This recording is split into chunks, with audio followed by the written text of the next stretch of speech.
You're watching Week in One, a review of the top stories of the past 7 days on ENCA. Now, the fight to reinstate Hawks head Anwar Dramat was in the headlines this week. The crime-fighting boss was suspended in December for the alleged illegal rendition of Zimbabwean nationals a few years ago. 2 of the 4 men who were sent back to the Zimbabwean police for interrogation were allegedly executed. The Helen Suzman Foundation is now fighting to have Dramat's suspension set aside. A political ousting. That's what the Helen Suzman Foundation argues is the real reason behind Anwar Dramat's suspension. In November last year, the Constitutional Court ruled that the police minister cannot suspend or discipline the head of the Hawks without first instituting a parliamentary probe. It is for this reason the Helen Suzman Foundation wants to go to court. The foundation reiterates Dramat's claims that he's being suspended for wanting to investigate sensitive matters, including the Nkandla debacle. The Hawks head argues that if he doesn't return to his post, the fight against corruption will suffer. If the courts actually set aside this action by the police minister, because that then is a victory in and of itself for the rule of law and for constitutional democracy, it then also gives us a playing field to challenge other suspensions that were done in a similar matter. But the legal challenge has left at least one analyst scratching his head. Are they saying that it doesn't matter whether a police chief does this? I have no idea whether Commissioner Dramat did any of this or not, but if it did happen, it's certainly something which warrants a disciplinary hearing, and it's certainly something which the public of South Africa should be concerned about. The DA has also joined the fight, calling for a parliamentary review of the police minister's decision. Nicolaas Bauer, Johannesburg. Well, the elite crime-fighting unit has dismissed claims that it's in the middle of a crisis. It also denied that the suspension of Anwar Dramat and moves to suspend several other powerful officers were politically motivated. On Thursday, Police Minister Nkosinathi Nhleko spoke out about the controversial suspension. Police Minister Nathi Nhleko says he was deeply disturbed by allegations that Anwar Dramat and other Hawks officials were central to the illegal rendition of 4 Zimbabweans. Nhleko says he had to act.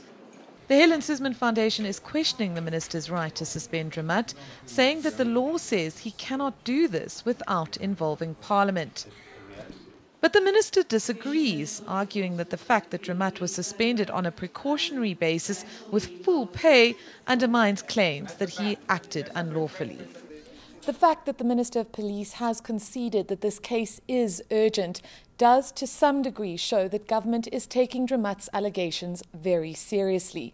Dramat says the rendition claims against him are nothing but a smokescreen, and he's being targeted because of the Hawks investigations into high-profile people. The minister appreciates the importance of this matter, and the matter will be dealt with on Monday to deal with the legal issue at stake here. The minister says he has agreed to meet with Dramat on an undisclosed date so that the pair can have, quote, a constructive engagement. Dramat has previously offered to take early retirement if his suspension is lifted. Karen Moore, Johannesburg. Parliament has not yet opened for the year, but already the economic freedom fighters are threatening to keep us entertained. The party still wants answers from President Jacob Zuma on Nkandla. Members are even promising to interrupt the State of the Nation address next month if they don't like what they hear. Then must answer the question of time and date of the money. The economic freedom fighters want the Speaker of Parliament to convene a special sitting. But Baleka Mbete says there will be no special sitting. In a letter to the EFF, she says, quote, consultations are taking place between my office and the presidency regarding the matter of questions to the president. According to Mbete, the matter will be dealt with once the dates have been confirmed by the National Assembly Programme Committee. Nkandla money must be paid. In the meantime, she's advised the party to pose its questions during the post-State of the Nation address debate, which takes place just days after the president's speech. But Malema says Zuma cannot be trusted.